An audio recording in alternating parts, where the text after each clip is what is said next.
হেই, আসসালামু আলাইকুম। সবাই কেমন আছেন? আশা করছি ভালো আছেন। আমি এসএমজে আপনাদের সাথে আছি। আজকের এই ভিডিওতে আপনাদের খুব দারুণ একটা শ্যাডো বা দারুণ একটা কর্নার টেক্সট ইফেক্ট শিখাবো, যেটা শিখার মাধ্যমে আপনি আ নতুন একটা ট্রিক শিখবেন এই ভিডিওতে এবং সেই ট্রিকটা এপ্লাই করে অন্য যেকোনো ডিজাইনের ক্ষেত্রে ডিজাইনকে অনেক ডিফারেন্ট কিছু বানিয়ে ফেলতে পারেন। সো পুরো ভিডিওটা দেখবেন। আশা করছি আপনি অনেক মজার কিছু শিখতে পারবেন। সো আমি প্রথমেই এই ফন্টের মানে এই টেক্সটের ফন্ট চেঞ্জ করে নিব। সো আমি এরিয়াল দিচ্ছি। সো এরিয়াল এখানে আমি ব্ল্যাকটা রাখতেছি, যেহেতু একটু বড় টাইপের থাকবে, একটু করে লম্বাটে করে নিচ্ছি, একটু বড় করে নিলাম। সো এই টেক্সটটাকে প্রথমে আমরা যেটা করব সেটা হচ্ছে এখানে আউটলাইন করে ফেলবো। আমি হচ্ছে এটাকে নর্মাল টেক্সটে রাখবো না, ফন্ট যেরকম থাকে সেরকম থাকবে না। এরপর এটাকে আমি একটা আনগ্রুপ করে ফেলবো। কোনো গ্রুপে থাকবে না, ইন্ডিভিজুয়াল প্রত্যেকটা লেয়ার হয়ে যাবে।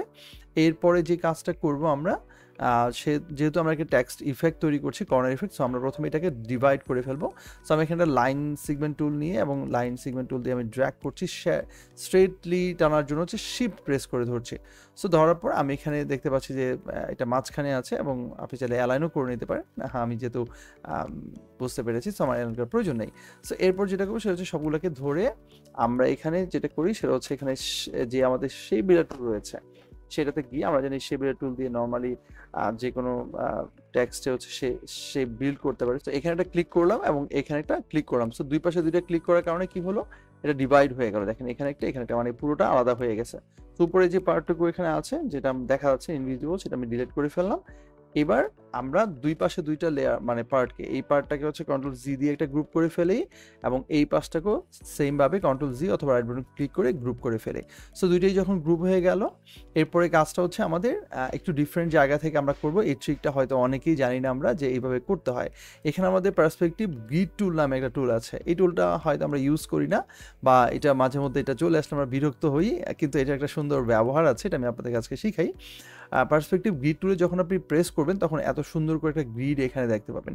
এই গ্রিডটার অনেক ফাংশনালিটি আছে, আমি অনেক বড় করব না ভিডিওটা, আপনারা নিজেরা ট্রাই করে দেখবেন। এটাকে আসলে অনেক কিছু করা যায়, এখানে ড্র্যাগ করে এই গ্রিডগুলোকে বিভিন্নভাবে চেঞ্জ করতে পারেন।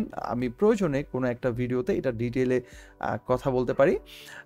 সো আমি প্রথমে যেটা করব, দেখেন উপরে এখানে এই যে লেফট কর্নার এবং রাইট কর্নার মানে দুইটা পাশ আছে আর কি, লেফট এবং রাইট গ্রিড অপশন রয়েছে। সো প্রথমে এখানে লেফটটা সিলেক্ট করা আছে, বাই ডিফল্ট থাকে। এবার আমি বাম পাশে যেটা রয়েছে সেটা আমি ক্লিক করার জন্য এখানে যাব, আবার গিয়ে perspective selection tool, that means প্রথমে হচ্ছে গ্রিড টুল নিয়েছি, এবার হচ্ছে সিলেকশন টুল। সিলেকশন টুল দিয়ে আমি এখানে এই যে পার্টটাকে আমি এখানে সিলেক্ট করতে পারবো। সো আমি বাম পাশে যেটা রয়েছে সেটাকে ড্র্যাগ করে ধরে দেখেন এখানে চলে আসে। সো আপনি কীভাবে রাখতে চান, দেখেন এটাকে এই ধরনের একটা অ্যাঙ্গেলে দিবেন, অথবা নিচের দিকে এই অ্যাঙ্গেলে দিবেন, অথবা এটাকে মিডলে রাখবেন, অথবা আপনি উপরের দিকে দিবেন। So it's up to you. আমি মোটামুটি একটু এই গ্রিডটাতে রাখি, একটু অ্যাঙ্গেল করে দিলাম বা আরেকটু কম করতে পারি, এইটুকুতে আমি রেখে দিলাম। হ্যাঁ, এবার আমি আবার রাইট পাশেই দেখেন এই দিকে ডান দিকে এই পাশে ক্লিক করবো, দেখেন কালার কিন্তু চেঞ্জ হয়ে গেল, এখানে একটা অরেঞ্জ কালার চলে আসলো। এবার আমি এটাকে ধরে ড্র্যাগ করে এখানে আমি আবারও এটার সাথে ম্যাচ করাচ্ছি। সো আপনি এখানে চাইলে জুম করে নিতে পারেন বা হচ্ছে পরেও আপনি এটাকে মুভ অন করতে পারবেন, উপর নিচ করতে পারবেন, কোনো সমস্যা নেই। আমি আপাতত এইটুকু রেখে দিয়ে এবার আমি এই গ্রিডটাকে গ্রিডটা আমি ক্লোজ দিয়ে দিই। এখানে ছোটো একটা হচ্ছে হাইড গ্রিড অপশন রয়েছে, এখানে ক্লিক করলে গ্রিডটা হাইড হয়ে যায়। সো এবার দেখতে পাচ্ছি এটা ডিভাইড হয়ে গেল এবং দুইটা আলাদাভাবে দেখা যাচ্ছে, এরকম একটা স্টাইলে আসছে। এবার এটাকে একটু বড় করে নিতে পারি। সো আমি একসাথে শিফট এবং অল্টার প্রেস করে ধরে বড় করে নিলাম। এরপর কাজ কি, এরপর কাজটা হচ্ছে জাস্ট শ্যাডোটা ক্রিয়েট করা। সো শ্যাডো আপনি অনেকভাবেই ক্রিয়েট করতে পারেন। আমি একটা ইলিপস টুল নিয়ে সিম্পলি খুব শর্টলি, যেহেতু ভিডিওটা খুব ছোট করতেছি, সো এখানে অনেক বড় করবো না আমি, তাই একটা শর্ট ওয়েতে দেখাচ্ছি। সো এখানে আমি গ্রেডিয়েন্ট টুলে ক্লিক করলাম, গ্রেডিয়েন্টে, এবং এখানে গিয়ে আমি হচ্ছে এটাকে রেডিয়াল গ্রেডিয়েন্ট দিলাম এবং এটাকে আমি রিভার্স করে দিলাম। সো সেন্টার পয়েন্ট আমার ব্ল্যাক থাকুক এবং এই পাশটাকে ক্লিক করে আমি এখানে অপাসিটি একেবারে 0 করে দিলাম। এরপর এখান থেকে ক্লিক করে আমি এটাকে 20%-এর মতো রাখি। আপনি চাইলে একটু বেশিও দিতে পারেন, আমি 30% দিয়ে দেখি কেমন হয়। এরপর এটাকে একটু এখানে ক্লোজে নিয়ে আসলাম, লোকেশনটা একটু কাছাকাছি আনলাম, মানে রেঞ্জটা অনেক বেশি করলাম না। আমি এটা এক্সপেরিমেন্ট করছি, আপনারা অন্যভাবেও ট্রাই করে দেখতে পারেন যে কেমন হয়।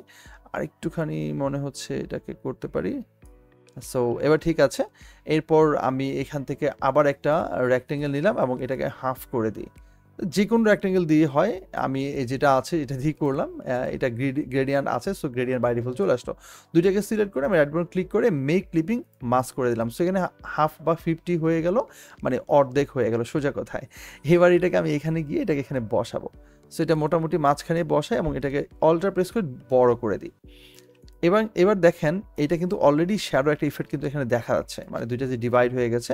সো আমি আরও বেটার বোঝার জন্য এখানে আমি একটু ডিফারেন্ট কালার ইউজ করবো। এখন দেখেন এই টেক্সটটাকে ধরে আমি যদি এখান থেকে যাই এবং এইখানে ধরেন হচ্ছে এরকম কোনো কালার যদি আমি এখানে দিই, এটা একটু ডিপ কালার দিই এবং এই পাশটা ধরে আমি যদি দেখেন আবার অল্টার বা আই বাটন প্রেস করে এখানে এই কালারটা দিয়ে দিই। সো দেখেন এখন কালারটা ডিফারেন্ট, মানে কালার দেওয়ার কারণে আরও বেশি লাইটলি বোঝা যাচ্ছে। সো এইটাকে যদি আমি আরেকটু ডিপ করতে চাই তাহলে আমার মনে হয় আরও বেশি বেটার হতে পারে। আরেকটু ডিপ করলাম, দেখেন এখন একটা একটু ডিপ একটা একটু লাইট।